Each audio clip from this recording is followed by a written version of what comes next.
Olá, gente! Sejam todos muito bem-vindos de volta a esse canal. Tô de volta aqui, fico muito feliz quando vocês vêm aqui prestigiar. E para você que está caindo de paraquedas, seja muito bem-vindo. Esse é um canal que a gente fala de psicologia, filosofia, simbologia e especialmente o poder da linguagem e da comunicação. E hoje a gente vai falar sobre uma questão que anda bem complicada. A gente vai falar sobre o feminismo. Bom, eu sei que é muito delicado falar em feminismo, porque a sociedade, de modo geral, tá muito polarizada, né, gente? Parece que a gente tá num fla-flu generalizado. Então, o tempo inteiro, sobre qualquer questão, parece que a gente tem sempre que escolher um lado. É até cansativo isso, né? Afinal de contas, nessa história, quem tem razão? Homens ou mulheres? E eu fico pensando assim: e se nesse jogo entre homens e mulheres não houvesse um lado vencedor?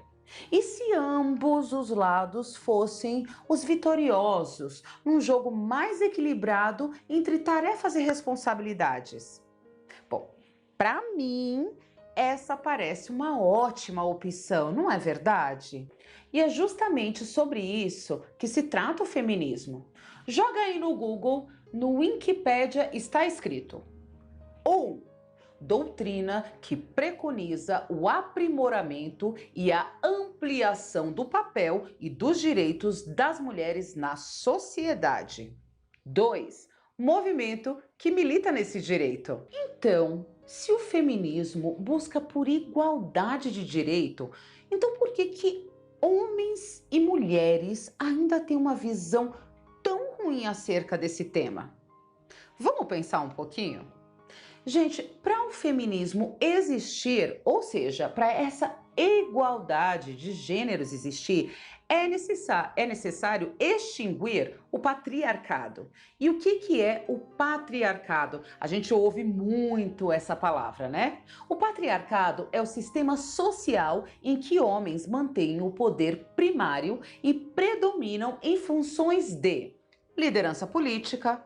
Vou mostrar uma imagem dessa aí para vocês: autoridade moral, privilégio social, controle das propriedades. No domínio da família, mantém autoridade sobre as mulheres e as crianças.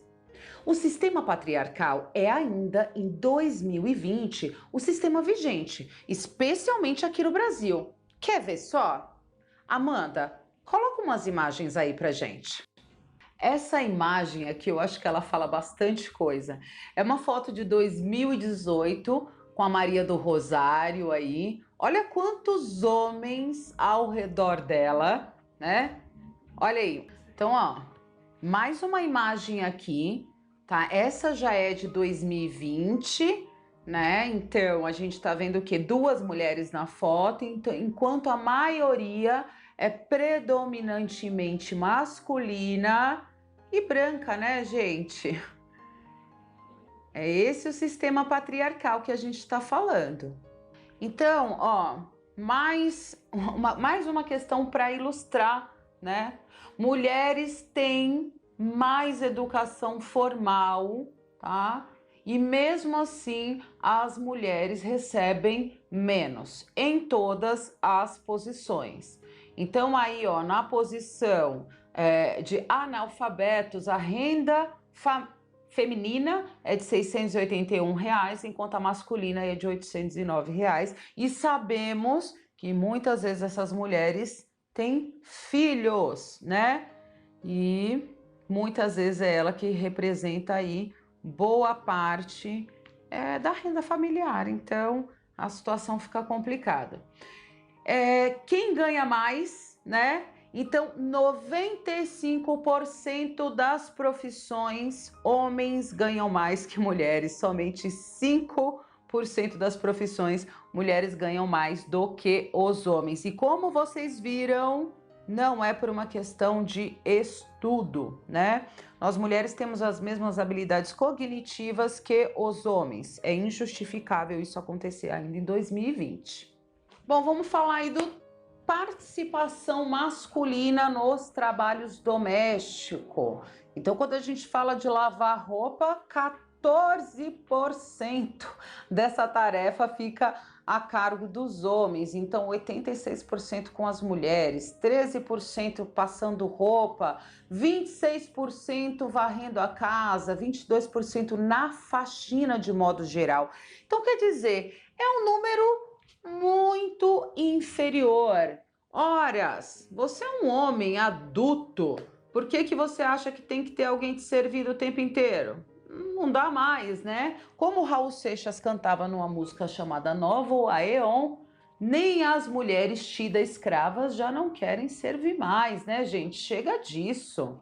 Então aí, ó, é muito puxado. Se você for pensar, gente, as mulheres adoecem mais de doenças psicossomáticas do que os homens. E eu acho que é um pedido justo, né? É colocar isso um pouco na balança e dar a César o que é de César. Você quer comer? Cozinha. Você sujou? Limpa. É simples, cada um faz a sua parte, todo mundo vive muito melhor.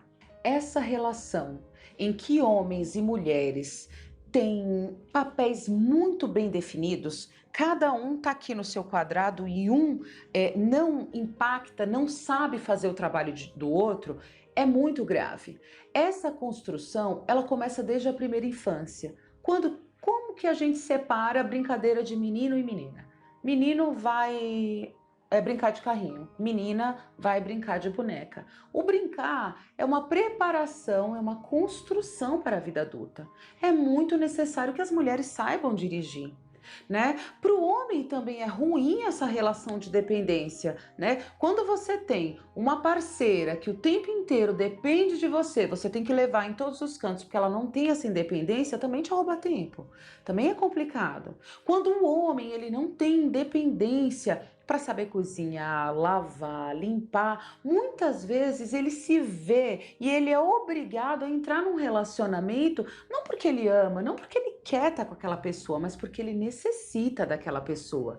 O inverso também acontece com mulheres. Quando o homem se torna o provedor, somente ele tem que pagar as contas e cuidar da administração. Quando a mulher não tem liberdade financeira, ela fica refém daquela situação. Então a gente vê casamento de homens e mulheres que muitas vezes se detestam simplesmente por uma conveniência que acaba ficando muito inconveniente. A gente pode ver o resultado catastrófico disso. Qual é o resultado disso, gente? Assassinatos. Quantas mortes acontecem no Brasil por minuto de mulher? É muita coisa, né, gente? Então, assim, esse tipo de relação não funciona mais. Nós, mulheres, precisamos ter consciência da importância da igualdade das relações. E isso é muito importante porque esse é o nosso local de fala. Então, primeiro, nós mulheres somos a maioria, a gente já é mais do que a população, metade da população no Brasil, tá?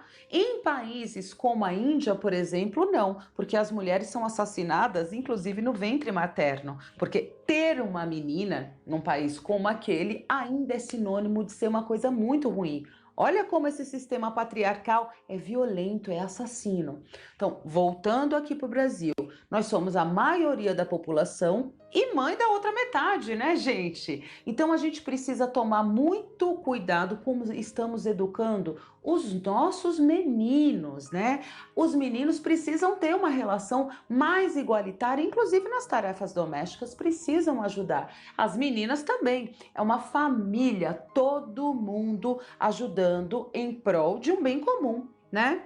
Outra coisa que é muito importante a gente estar ligada, gente, qual é o tipo de homem que a gente se relaciona? Quando a gente tem um filho de um cara machista, a gente vai continuar transmitindo esse tipo de comportamento. Então, desde o relacionamento, se o cara se acha superior a você, minha amiga, foge que é cilada. O momento é de igualdade, né? Aí tem muita gente que me fala, ai, Luciana, eu não gosto do feminismo, porque o feminismo é muito radical. Aí mostra pra mim uma foto da Sarah Winter. né? Gente, a Sarah Winter é uma pessoa que tem raiva, que tem ódio, ela vai ser radical em qualquer movimento em que ela faça parte. A gente não pode se mirar nesse tipo de pessoa. Existem outras mulheres icônicas que mostram pra gente quais são os caminhos do feminismo. Existem muitas mulheres, mulheres com muito valor de caráter, moral e ética que a gente pode se guiar. Mulheres que realmente lutam por igualdade, não por um discurso de ódio desequilibrado. Não é isso. Uma mulher que não se diz feminista só pode ter duas razões por trás disso. Ou ela não conhece a história, ou então ela é a favor dessa supremacia masculina que fere, viola e, enfim, assassina tantas mulheres. Eu tô aqui com um livro, nem sei se a gente pode fazer propaganda de livro, mas são algumas, ó, História de Niná para Garotas Rebeldes. Eu gostei muito desse livro. E aqui, ó, a gente tem mulheres maravilhosas que servem realmente de inspiração, ó, Joan Jett, que servem realmente de inspiração pra gente. Muito inspiradoras. Frida Kahlo, nada de Sarah Winter, tá? Bom, é isso, gente. Eu espero que eu tenha conseguido ser inspiradora também para vocês aqui como mulher, para dizer que abaixem as suas armas. Nós precisamos de relações igualitárias. Homens, né? Homens de verdade são pessoas preparadas para cuidar da própria vida, limpar a própria sujeira. Todo ser humano precisa ser capaz de resolver a sua própria bagunça. Mulheres, o caminho da felicidade está muito próximo de independência, especialmente independência financeira. O resto a gente vai agregando, certo? Amanhã a gente vai falar sobre um outro tema aí mais direcionado para os homens. Será que existe homem feminista? Feminista a gente sabe que tem. E feminista? Fica aqui ligado nesse canal. Gente, dá um joinha, curte, compartilha, me ajuda a manter esse canal aqui, ó, funcionando. E essa é a maneira que vocês patrocinam o nosso canal. Muito obrigada, aguardo os comentários e aguardo vocês lá no Instagram, Psicóloga Luciana Paiva. Um beijo. Por que, por que ainda é tão mal visto? Acho que a gente vai ter que voltar, mas é só pra você entender. Tá. A gente tem, por exemplo, Simone de Beauvoir. Não sei falar o nome da Simone. Quarto fator.